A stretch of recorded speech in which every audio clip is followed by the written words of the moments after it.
Hi everyone, I just wanted to give you a quick bookshelf tour of my current setup. Now, this is what it currently looks like. I have a settee here with some more books and storage behind it. The room's quite small. As you can see, that's my desk. It's basically doubling as an office slash living area, and these are about a third or maybe a quarter of all my books. The rest are in storage and at different places. So this is what I'm working with currently. The top shelf is mainly my philosophy books. I'm a philosopher, so I use these to study and work from, or things that are important to my work at the moment.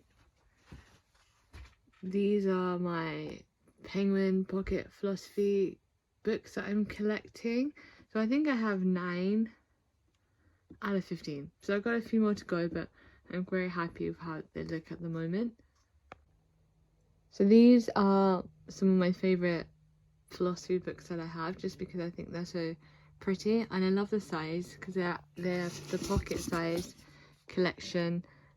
So they're quite small, but lightweight. So they're quite nice to actually hold. My favourite was The Nature of Things by Lucretius. I think that's how you pronounce his name. He's a Roman poet, and it was an epic poem about the nature of the world, and it was really, really beautiful.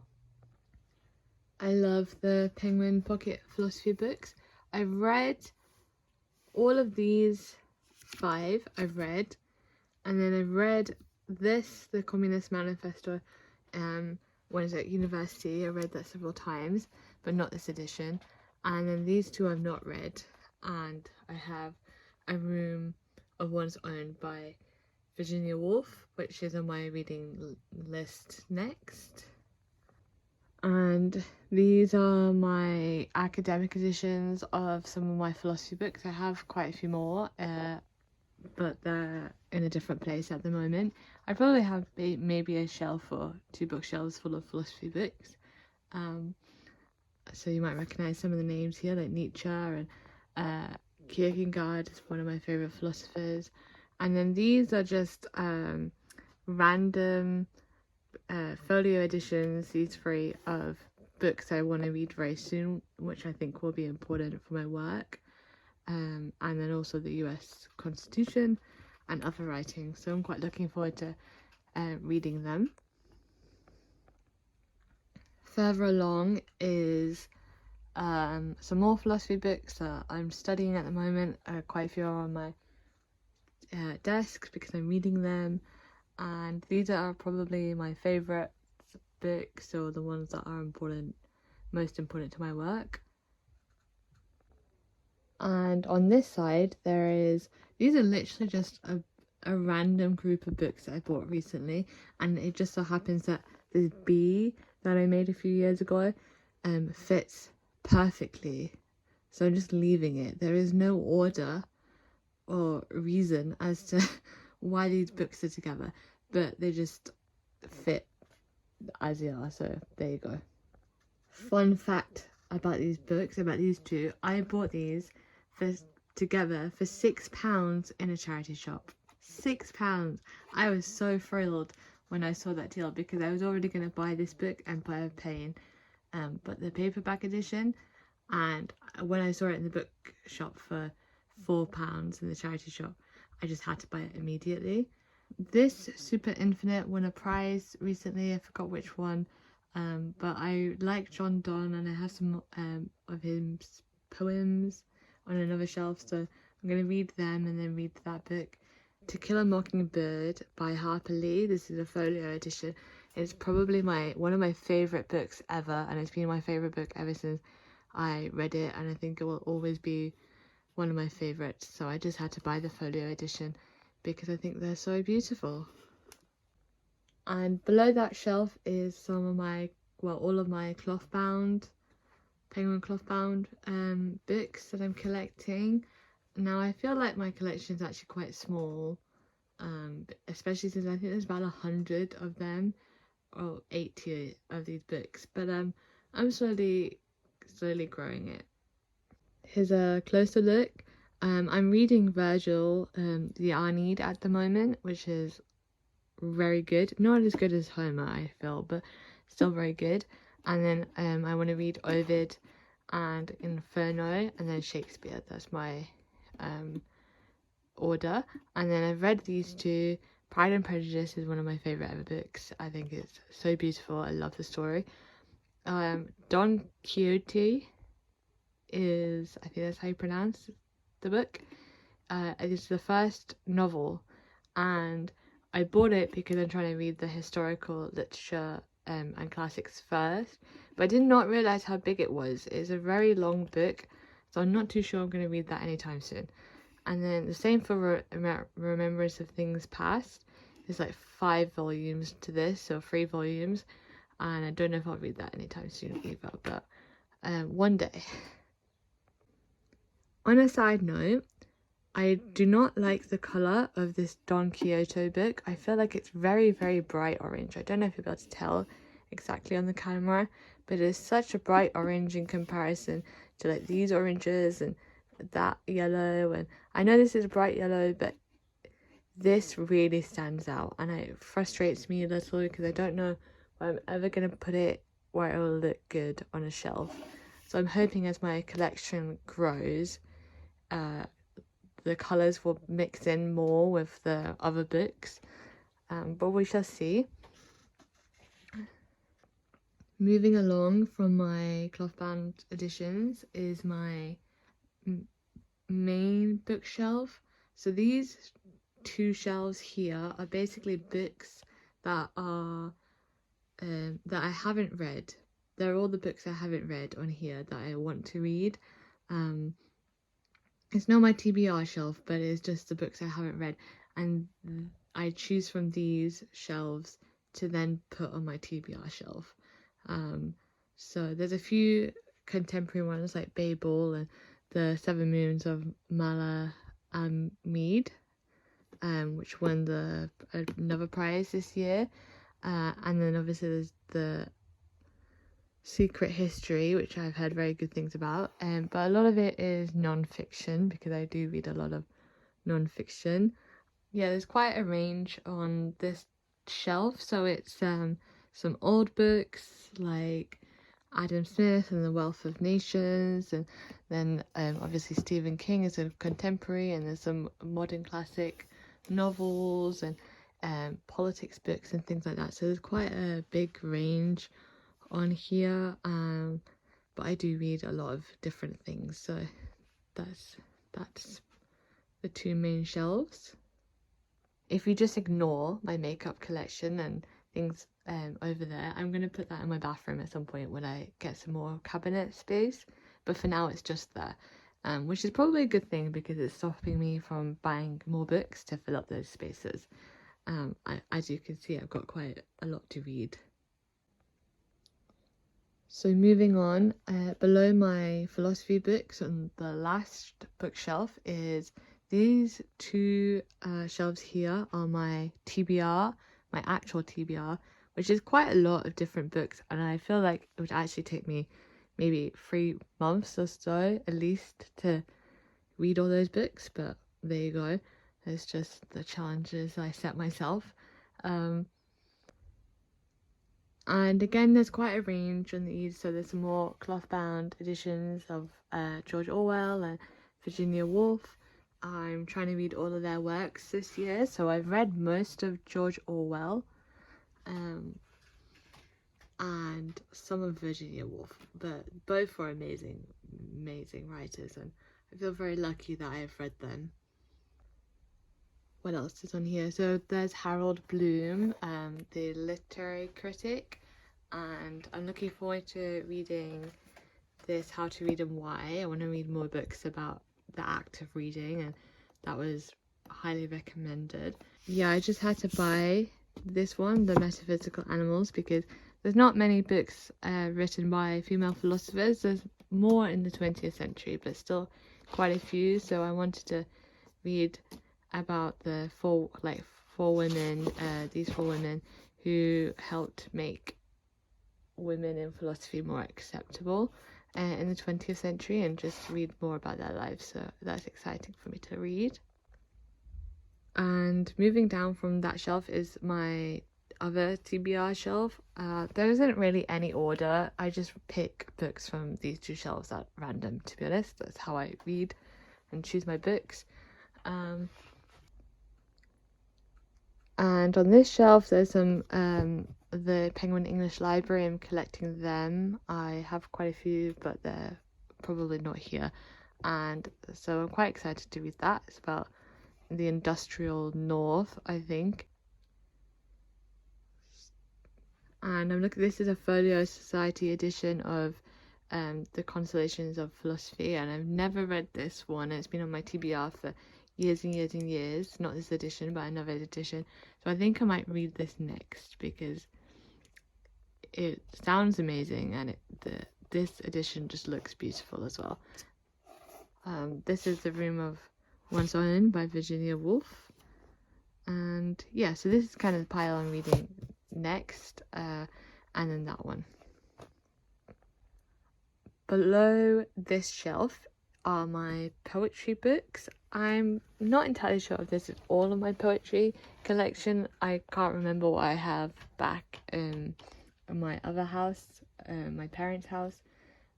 As you can see, there's arranged some more of the Penguin cloth-bound collection for poetry, some Faber Nature poets. I want to collect them. This is a contemporary Faber poetry collection. I'm not too sure I'm going to like this, but I do want to read it.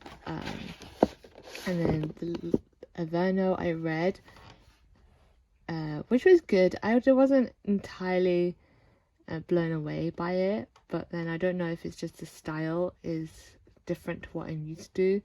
So I'm excited to read her other works to see how she got to Averno.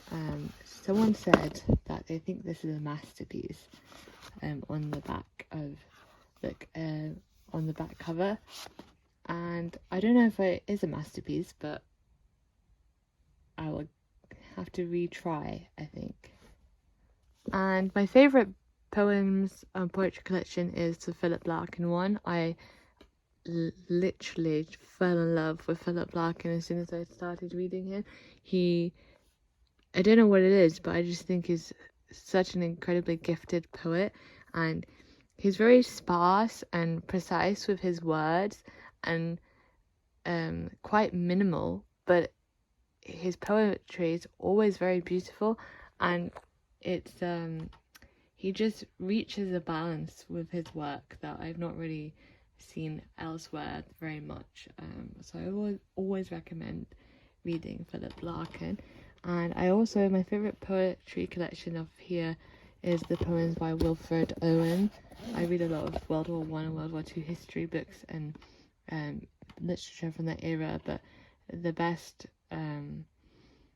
poems I ever read from World War I were in this collection, and some of the best poems I've ever read anyway, and I would recommend that to people too. And finally on the shelf are my Pelican books. I am collecting these. I've read most of these books. This is a philosophy one, but they're all on different topics, so like classical literature and science and evolution, and there's a whole range of books that are always very good to read. So I really like them, and I've actually got one of them to read on my TBR up on the previous shelf too. And down here, I'll have to move the sofa, but are the books that I've read. So one of the reasons why the sofa is there is because I want to protect my antique books on David Lloyd George, which is an old British Prime Minister, for my dogs, so they can't get to them. And it's also protected from the sun, because sometimes the window in this room hits the the bookshelf higher up, so I don't want to get them sun damaged, so that's why these are down here. I'm probably never going to read all of these, but I would like to read these two and this sometime. I am actually reading another one of his books currently called Slings and Arrows, which is a collection of his speeches. And then these are some World War One history and things like that. And below those books are some folio books on the World War One and World War Two, and like the Somme. And for instance, there's Robert Graves' Goodbye to All That here. I've read this, but not that edition. So I collect folio editions of books on the subjects that I'm most interested in, and I just love these double books. I think they're really cool. Some more of my folio books as well are just along here, and I won't read, I think with my folio editions I will probably read like half of them in my lifetime as I keep collecting, but I'm not going to read every single one unless I somehow magically get infinite time to read. But I just love having special editions of books that I think are important. For instance, books about the Rosetta Stone or the Dead Sea Scrolls. Like, these are important artifacts in history. And Einstein, a book by James Watson, who helped discover DNA, and things like that. These books I am going to read, the Thomas Carlyle books. And this is The Greek Myths by Robert Graves. It also comes in a folio in a Penguin edition, and I think this is just for reference, so I'm going to dip in and out of this. I'm probably never going to read this, if maybe when I retire, I don't know. A long time away. And these books I do want to read. It'd be very, very cool. So yeah, I do collect folio editions. These are all of them philosopher, or most of them, and I think they're very beautiful. There is no order in them, but one day when my library comes together and I have enough space, hopefully it will make sense. And these are what I've read recently, these two shelves here. These are my last two shelves I'm going to show you today, and they're just full of random books. So I recently read Heartburn, which was hilarious. This is so funny. It was really easy to read, but just very poignant. Oh my goodness, how do I say that word? I don't know. But it was very funny and heartbreaking and warm and loving, and it was full of character, and I'm very glad that I picked this up.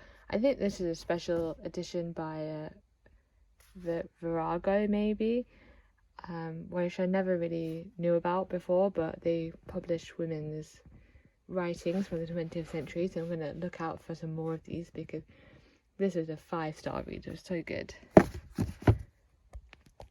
And look, the Penguin edition of Goodbye to All That, some Jean-Paul Sartre, Tomorrow and Tomorrow and Tomorrow, Empire Land, which I liked. This book, I'm learning about the British Empire from the perspective of someone whose parents had emigrated here. It was very, very insightful. I enjoyed reading that one. And this one, it was very interesting. I don't know if it deserves the hype that it got, but I did think it was a good book, so there you go. And you look, the Herman Hesse book. I really liked this Kate Chopin book. I think this was very good. It was ahead of its time for sure. And The Sorrows of Young Werther by Goethe, amazing. I would definitely recommend. I really like the Faber-Finds books. So they reprint old books which have gone out of print that aren't like classic books or anything, but are probably important. And this was a very good one. And on this part of it is some of my hardback editions I've recently read. This is a new book about philosophers and artists and writers from 18th century Prussia and Germany. Amazing. Really liked that book. This is an older book published in like 1970s maybe, about basically why America is having problems with fulfilling its democratic promise, and the intellectual reasons as to why that might be the case. It was a 5-star book again. I would really recommend that. I'm going to use that a lot in my work, I think. This is The Age of Innocence by Edith Wharton. I literally love Edith Wharton so much. She's amazing. I can't believe I've not heard more of her, and I'm going to read all of her books. I've read 3 of them so far, but I love her. I love her writing. I love what the world she creates and her characters, and yeah, I can't recommend her enough. I think she's one of my new favorite writers. If you're interested in the environmental movement, this is one of the books that started it, which is very beautifully written and very informative and factual as well. So not many books can say, not many non-fiction books are able to do that effectively. I'm going to get a folio edition of this book at some point. And I want to say that I bought this in a supermarket because, wait 1 second, basically the cover just looked really pretty. I just thought, oh, that's kind of an interesting, pretty cover, and it was maybe a $5, or it was quite cheap anyway, and I just impulsively bought it, and it was terrible. I just did not like it. It's not my type of literature, and okay, it wasn't terrible, but it wasn't the best book. So there you go. Don't judge books by their covers. One of the reasons why I bought this book was because I thought the cover was really, really pretty and unusual. But this works, and this doesn't.